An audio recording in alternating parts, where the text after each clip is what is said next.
आप सब लोगों ने बहुत सारे तरीके ट्राई किए होंगे जिनसे आपकी स्पीड बढ़ जाए, लेकिन आज मैं आपको ऐसी 5 चीज़ें बताऊंगा जिनसे आपकी स्पीड में कम से कम 5 kmph का फ़र्क ज़रूर आएगा। अगर आप एक यंग फास्ट बॉलर हैं और आप अभी भी सफ़र कर रहे हैं, अलग अलग तरीके ऑलरेडी अपना चुके हैं, तो ये वीडियो सिर्फ आपके लिए है।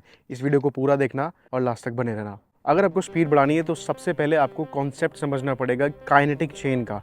कोई भी चीज़ अगर आपकी ख़राब आ रही है, किसी भी पर्टिकुलर चीज़ की वजह से आपकी स्पीड नहीं बढ़ रही है, चाहे वो रन अप हो सकता है, चाहे वो आपका बॉलिंग एक्शन हो सकता है या बैकफुट हो सकता है, लेकिन अगर आपको काइनेटिक चेन का कॉन्सेप्ट पता है तो आप अपनी स्पीड 100% खुद ही बढ़ा लोगे। सपोज़ करो अगर किसी का रन अप ख़राब है और वो आपसे ये सवाल करे कि अब क्या कौन सी काइनेटिक चेन यहाँ पे काम करेगी, क्योंकि काइनेटिक चेन का सबसे पहला पार्ट ही रन अप है। बॉलिंग काइनेटिक चेन की यहाँ पे मैं बात कर रहा हूँ। तो आप कैसे अपनी बॉलिंग को इम्प्रूव करोगे? अगर आपका रनअप ख़राब है तो आपको और ज़्यादा डीप डाउन जाना है, देखना है कि रनअप की कोर फाउंडेशन क्या है। रनअप की कोर फाउंडेशन है आपके रनिंग बायोमैकेनिक्स, और रनिंग बायोमैकेनिक्स अगर आपके ख़राब हैं तो रनअप का काइनेटिक चेन 100% ख़राब रहेगा। ऐसे ही आपको इतना स्मार्ट बनना है कि कोई भी चीज़ आपकी बॉलिंग में ख़राब है, उसकी काइनेटिक चेन को समझो। देखो कि जो आपकी चीज़ ख़राब है उसको और ज़्यादा तोड़ो और देखो कि उससे पहले कौन कौन सी चीज़ें सही हो सकती हैं या फिर क्या चीज़ ख़राब है। इसको ऑब्ज़र्व करने वाला ही प्लेयर आगे बढ़ेगा। जैसे ही आप ये पता लगाना सीख जाओगे, आपकी कम से कम 5 की स्पीड ज़रूर बढ़ेगी, क्योंकि आप एक मैच्योर तरीके से अपने ऊपर काम करना शुरू कर दोगे। इसी का फॉलो अप पॉइंट है नेक्स्ट, जो कि मैं हमेशा अपने वीडियोस में बताता रहता हूँ। आपने इंस्टाग्राम पे ज़रूर सुना होगा कि keep your head straight on the target. अगर आप अपनी हेड को देखिए, बैटिंग में या फिर कोई भी स्पोर्ट्स में आपका हेड मैटर करता है। आप अगर सीधे खड़े हैं ना, तो वो भी हेड की वजह से खड़े हैं। अगर हेड आप लीन कर देंगे, आपकी बॉडी लीन होने लगेगी। आप कभी भी अगर कोई शॉट खेलोगे, आपका हेड पीछे है तो आप अपनी बॉडी का वेट ट्रांसफ़र आगे नहीं कर पाओगे। सेम इन बॉलिंग, अगर आप नीचे देखोगे, हेड नीचे रहेगा बॉल डालते वक्त, आप कभी भी मैक्सिमम एनर्जी ट्रांसफ़र नहीं कर पाओगे। तो हेड का ऑन पॉइंट होना बहुत ज़रूरी है, अदरवाइज़ आप हमेशा सफ़र करोगे, मैक्सिमम एनर्जी ट्रांसफ़र नहीं हो पाएगा और मुझे ऐसा लगता है कि आप कहीं ना कहीं 4 से 5 के की स्पीड लूज़ कर देते हो because of this head issue. So अगर आपको एक स्मार्ट प्लेयर बनना है, इस चीज़ पे आज से ही काम करना शुरू कर दो। इनिशियल लेवल पे आपको ऐसा लगेगा कि आपकी स्पीड ड्रॉप हो रही है, लेकिन मैं आपको बताना चाहूँगा कि जब मैंने पर्सनली ये चीज़ सही की थी ना, तो मुझे ऐसा लगता था कि मैं जितना चाहे उतना दम लगा सकता हूँ, क्योंकि मेरी आइज़ टारगेट पे सेट होने के बाद ये फील कर पा रही थी कि किसको कितना दम लगाना है। ये कंट्रोल डेवलप हो जाता है। सो अगर आप अपना हेड सही कर लोगे तो ये सारे बेनिफिट्स भी आपको मिलेंगे and at the same time अपनी स्पीड को भी बढ़ा पाओगे। Next which is so important, मैं पहले भी बता चुका हूँ अपने वीडियोज़ में, लेकिन इसकी नॉलेज होना बहुत ज़्यादा ज़रूरी है। अगर आपको अपनी स्पीड को प्लेटो हिट होने के बाद, अगर रुकने के बाद अगर आपको अपनी स्पीड बढ़ानी है, तो चेक करो कहीं आप ऐसे तो नहीं चलते हो। चेक करो कहीं एनर्जी लीक तो नहीं हो रही है। आपको एक लाइन में चलना है, और एक लाइन में चलने के लिए मैं आपको कुछ टिप देता हूँ। देखिए, अगर आपको भागना है एक लाइन में, दौड़ना है एक लाइन में, तो चलना सबसे पहले सीखना पड़ेगा। और चलने के लिए आपको कॉन्शियस रहना पड़ेगा, खुद से ध्यान देना पड़ेगा। लोग रस्सी बांध देते हैं, रस्सी पे चलने की कोशिश करते हैं, लेकिन अल्टीमेटली जब वो फिर से ट्रैक से उतरते हैं तो वो वैसे ही भागना चालू कर देते हैं। इसीलिए यहाँ पे काम आता है दिमाग आपका। आपके अगर एंकल ऐसे प्रोनेटेड हैं, ऐसे डाइवर्स हो रहे हैं, तो आपको कोशिश करना है उनको सीधा करने की। अगर बहुत ज़्यादा सीधा नहीं भी हो रहे हैं तो कोशिश करनी है कि बहुत ज़्यादा वो इधर की तरफ ना जाए, साइड की तरफ ना टिल्ट हो, और इससे आपका एनर्जी डिस्ट्रीब्यूशन एक लाइन में होगा। जो एनर्जी यहाँ लीक हो रही है वो भी लीक होना बंद हो जाएगी। ये मोस्ट ऑफ द बॉलर्स करते हैं, और कई कई लोगों को ऐसा लगता है कि वो बहुत कूल लग रहे हैं। ऐसा कुछ भी नहीं होता।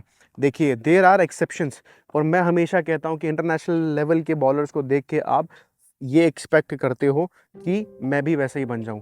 मैं आपको बता दूं, उन बॉलर्स के अंदर भी इम्प्रूवमेंट का स्कोप है। अगर कोई बॉलर इंटरनेशनल खेल रहा है, इस तरीके से उसके पैर है, तो उस बॉलर के अंदर इम्प्रूवमेंट का स्कोप है। नेक्स्ट है, जब आप भागते हैं, most of the athletes striding form में भागते हैं। रनअप को पीछे, क्योंकि कोचेस बताते हैं, गलती उनकी भी नहीं है, कि पैरों को हिप्स पे मार के भागो।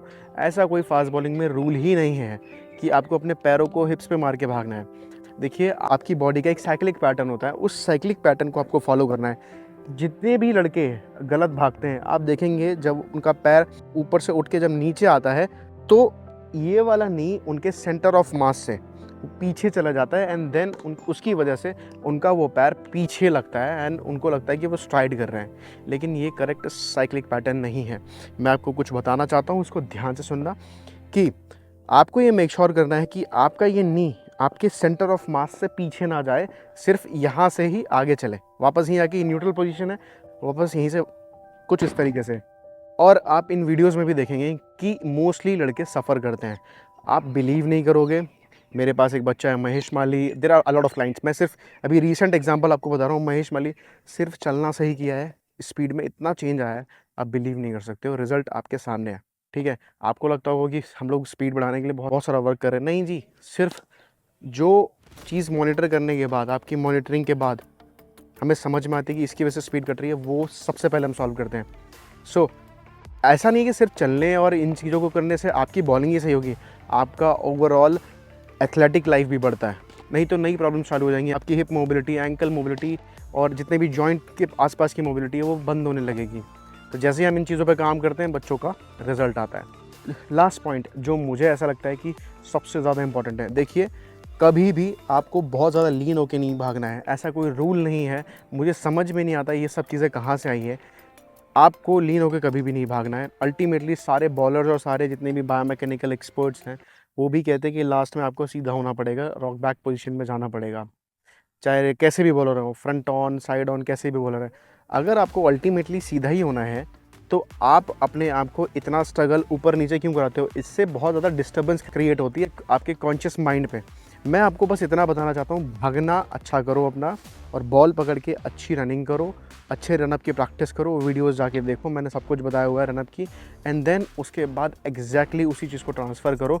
जितना ज़्यादा नेचुरल एंड सिंपल रखोगे बेसिक्स को, आप उतना ज़्यादा इंप्रूव करोगे, और जितना ज़्यादा सिंपल रहेंगी उतनी ज़्यादा चीज़ें आपकी बॉलिंग के अंदर ट्रांसफ़र होंगी। अगर इस वीडियो में आपको हेल्प मिली हो और आप और ज़्यादा प्रैक्टिकली सीखना चाहते हैं, मेरे साथ काम करना चाहते हैं, दुनिया के किसी भी कोने से आप मुझे ज्वाइन कर सकते हैं ऑनलाइन ट्रेनिंग के थ्रू, लिंक डिस्क्रिप्शन में है। या अगर पर्सनली मेरे सेंटर पे आके आपको काम करना है for the fast bowling development, website से अपना ट्रायल बुक करके आप किसी भी वेडनेसडे को आ सकते हो टू गिव ट्रायल्स। अगर मुझे आप सही लगे तो मैं आपको ज़रूर सेलेक्ट करूँगा और ज़रूर आपके साथ काम करना चाहूँगा। मिलता हूँ नेक्स्ट वीडियो में। Peace out.